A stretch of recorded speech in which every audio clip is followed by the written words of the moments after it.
Favoriser l'insertion sociale et professionnelle de réfugiés, tel est l'objectif assigné par l'association AMAR qui aide ces derniers.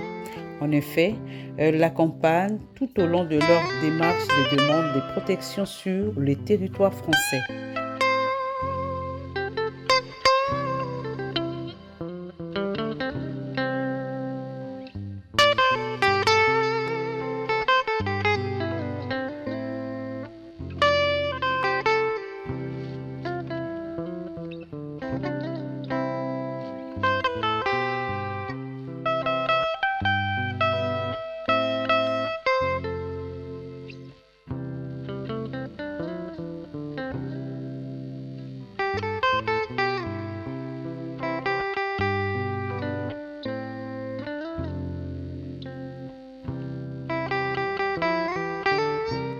C'est dans ces cadres que l'association AMAR travaille en collaboration avec Coalia dans le but de permettre aux demandeurs d'asile de s'intégrer et d'avoir leur autonomisation.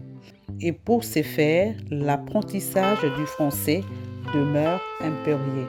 Pour en savoir un peu plus sur l'apprentissage de cette langue, la chaîne Isaac Zola TV a approché ces personnes qui se sont engagées librement pour apporter leur temps et compétences à titre gratuit. Moi, je m'appelle Marie-Yvonne Buquet et je fais partie de l'association AMAR.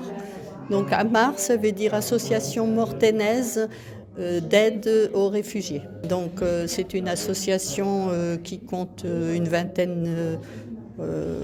trentaine d'adhérents, dont une douzaine sont très actifs, dont on s'occupe des cours de français, des déplacements, des aides diverses aux personnes, pour que les familles soient intégrées le plus possible.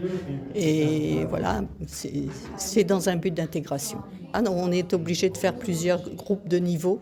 Donc dans les cours, ici aujourd'hui on n'a pas la totalité des personnes, mais quand la totalité est là, il y a 3 groupes de niveau. Il y a les groupes vraiment qui ne lisent pas, débutants, grands débutants. Après il y a ceux qui lisent mais qui ne parlent pas. Et il y a ceux qui commencent, qui parlent déjà pas mal. C'est difficile, hein. C'est difficile parce qu'on donne qu'une heure et demie par semaine. Chaque mercredi, non, parce qu'on est bénévole et donc c'est déjà pas mal. Oui, on essaie dans la mesure où on peut aider. Hein.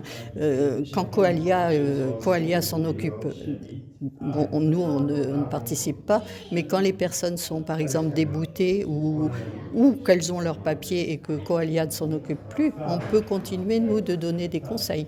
Moi j'ai toujours œuvré pour aider les autres, donc voilà, c'est ça. Toute ma vie ça a été ça. Donc je continue à la retraite de faire une activité qui me permet d'aider les autres. Là nous sommes 4 sur Barenton à donner des cours et je pense que c'est le but, il est là. Enfin, l'objectif, c'est d'aider les autres. Ah non, les cours de français, là.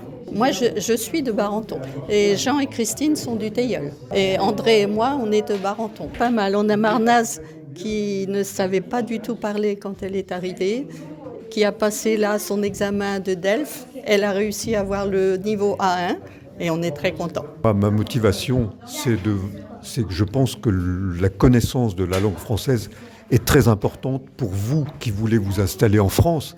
C'est le plus important.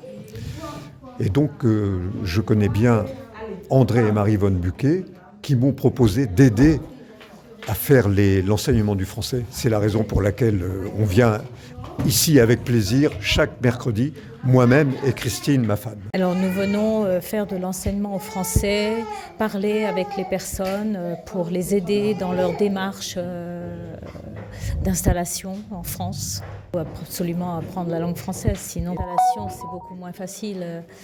Si elles veulent progresser dans la vie ici, il faut parler français. Nous faisons partie de l'association, mais nous faisons tout bénévolement. Bien moi, là pour l'instant, je donnais des cours à 2 dames qui ne savaient pas du tout lire ni écrire.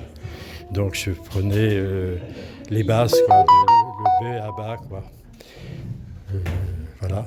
Mais aujourd'hui, elles ne sont pas là parce qu'il y en a une qui a quitté Barenton et qui va habiter, je crois, à Cherbourg. et l'autre avait un rendez-vous, donc elle ne peut pas être là. Là, je donnais 1h30 par semaine. C'est évidemment très peu pour apprendre à lire et à écrire. Il faudrait être avoir plus de temps, quoi. Mais il faudrait au moins 6 mois à 1 an avant de pouvoir que la personne lise correctement. Surtout quand elle ne comprend pas le français, ou très peu le français, quoi. Tout simplement dans le but d'aider les gens, des gens qui sont en difficulté, on les aide, ce qui leur permet de s'intégrer. Et si jamais elles ont la chance d'obtenir une carte de séjour, de trouver plus facilement du travail. C'est tout simplement ça. C'est pas, il n'y a aucun intérêt financier à faire ça. C'est simplement dans le but d'aider les gens. Enfin, les personnes exclues de lien familial retrouvent ainsi leur autonomie et confiance en soi, notamment par le travail, l'accès à un logement et bien évidemment l'éducation.